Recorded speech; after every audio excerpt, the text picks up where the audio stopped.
Hello everyone, I'm just here with Buddha and my plants to talk about medication weaning.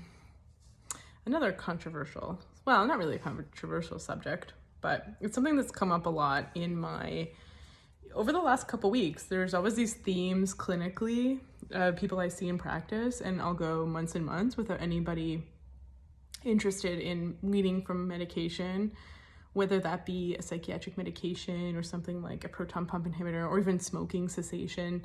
And all of a sudden now I'm seeing this theme of people who are weaning.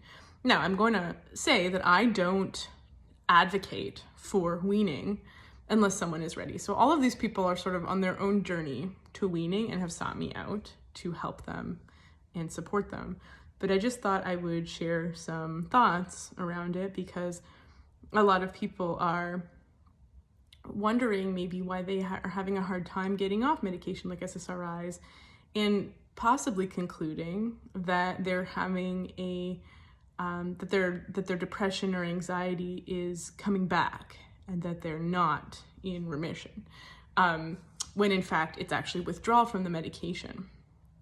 So first thing is, when weaning, make sure that this is an appropriate time and place and an appropriate stage in your health and treatment plan, which means that you're probably feeling pretty good with where you're at, or you're feeling maybe that the medication is not helping you, so what we know from medications like SSRIs, selective serotonin reuptake inhibitors, which are medications, first-line therapy for depression and anxiety, is that they don't, when you examine the population as a whole, they don't do much to improve depression and anxiety. When you take the totality of the evidence, they reduce symptoms by 1.9 to 9.4, something like 1 to 3 points on the Hamilton Depression Rating Scale, which is a 52-point scale. And that reduction is probably unnoticeable to the average person. So it's a reduction in a scale, but it's not clinically significant. So it's statistically significant for the purpose of a study, probably not clinically significant. And what that means is that if your doctor asks you, are you feeling better? You're probably not gonna say yes. So that's when you take the population as a whole. When you break people down, what we find is that some people do respond, and that's maybe you or maybe your brother or sister or whoever sort of swears by their antidepressant or anti-anxiety medication. The person who says, I was feeling terrible, I took Zoloft and I feel so much better, and it really helped me create a positive snowball effect to start running and to engage in more self-care and get out of bed, and I feel awesome, and it's super helpful for me in terms of my comprehensive self-care and mental health plan. But then you may hear an equal number of people possibly who don't feel that, who are like, it didn't really do anything. And then you may hear people that experience side effects from it. So it's hard to know who's who. And so what that means is that if it works for you, that's valid. If it doesn't work for you, that's valid. And so you may be in a different stage in your plan. But ultimately, what you have done with your prescribing physician, which is either your psychiatrist or medical doctor, is decided that you're going to wean. Maybe you've made this decision on your own, but I will say it's something that you really want to get your prescribing physician on board with, because your prescribing physician is going to be the person to prescribe reduced doses of the medication you're trying to wean from. So that's number one, is deciding if it's an appropriate time, place, if it's something that you're feeling good enough to do, and then getting your doctor on board. Then the next step is to really look at, or really consider this idea that when we're weaning, your brain has become used to, or like in one case I was working with someone coming off of a proton pump inhibitors, like a stomach acid, heartburn reduction medication. So your body has gotten used to the medication, which means that now the medication is responsible for creating a balance in your brain. So your brain is sort of adjusted to this medication and expects it. And so when you start reducing it, your brain is going to start to experience a temporary imbalance. And temporary could mean a few days, to weeks, to even months.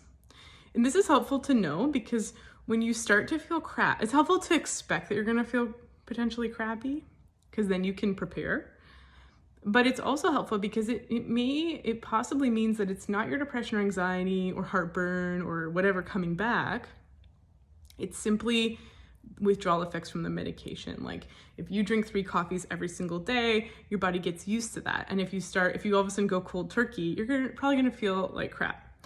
But if you start reducing slowly and also expect that you're not gonna feel great for a while, it helps the process a lot better.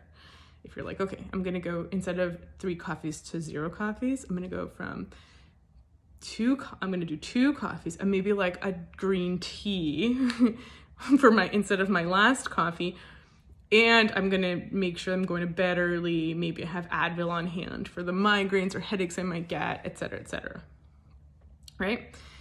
So it's helpful to know that you might not feel great and to prepare accordingly and to work with a naturopathic doctor, an alternative practitioner, somebody that you trust, who's gonna help support you and create a plan for you so you can experience success in this process. And the second thing is to know that low and slow is really important.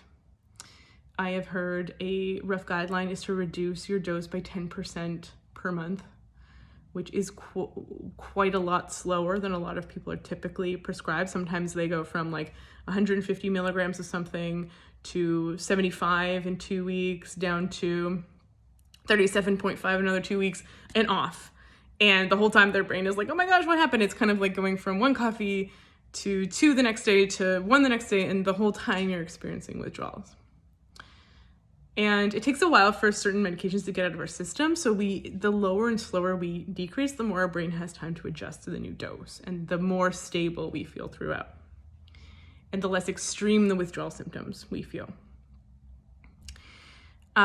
This may mean that with your prescribing physician, you are being prescribed either if you can't cut the pill, you're being prescribed with maybe the help of a compounding pharmacist, doses that aren't commercially available. So if a drug is only available in like 150 and 25 milligrams, maybe finding a pharmacist who can prescribe it in 12.5 milligram doses and allow you to wean a little bit more slowly. Or work with your ND, working with the half-life of the medication. I love using amino acids to help sort of smooth the stairs, right? So depending on what neurotransmitter the drug is theoretically acting on, we can use specific amino acids therapeutically dosed to help the brain adjust and for it not to be such a shock and change to the brain. Also with your practitioner, it's probably very helpful, and it's, to set the expectations accordingly. I like to have patients like write themselves a list of the things that they know make them feel good, like petting my dog, going for a walk, drinking a tea, reading this book, because it's sometimes very difficult when your brain, which is ultimately in control of your decision making and your motivation and your mood, when your brain is trying to adjust to different doses of a medication, it can be really hard to remember certain things that make you feel good. And therefore you may have to outsource your prefrontal cortex to, your past self, your past rational decision-making self. So I've had patients make lists for their fridge and sort of remind themselves, this is just a temporary process. You're not going to feel like yourself. It's okay. It's not going to last forever. And here's some things that I'm going to do that are going to make me feel good. Maybe prepping some meals, making sure that your fridge is full of the foods that make you feel good, et cetera, et cetera. Binge watching George Carlin, going to bed early, giving yourself permission to not feel particularly productive, et cetera, et cetera. For example, one patient who's like, okay, I'm going to quit smoking, in this case decided to do cold turkey. It's understanding how, nicotine is processed by the body, how long to expect you're going to feel crappy for, how potential things that the smoking was helping you cope with may be coming to the surface, and really giving yourself permission to give yourself space from your family, not maybe if it's possible, not take on too many responsibilities, just sort of give yourself permission to lounge around and not do much as you let your body detox from the cigarette, from the nicotine, and reestablish a baseline. This might be hard to do with some psychiatric medications like SSRIs, which take a little bit longer for the brain to adjust to, but just knowing, you know, like I'm not going to take on a ton of projects this month. You know, I'm going to really make sure that I'm doing like on top of sort of my fitness, if that feels good, or my meal planning, if that feels good.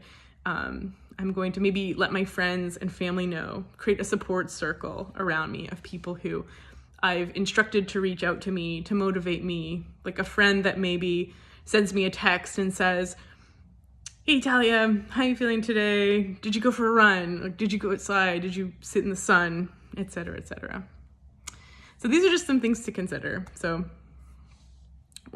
deciding if it's the right time, place, goal for you, working with your prescribing physician, whether that's your psychiatrist, medical doctor, and getting a therapeutic team around you who maybe can help with self-care, educate you on what some of the withdrawal effects may be like, and really help bridge your body to a place where that feels good and where you can withdraw safely and effectively and successfully, if that's right for you. Let me know what you think. Have a great day.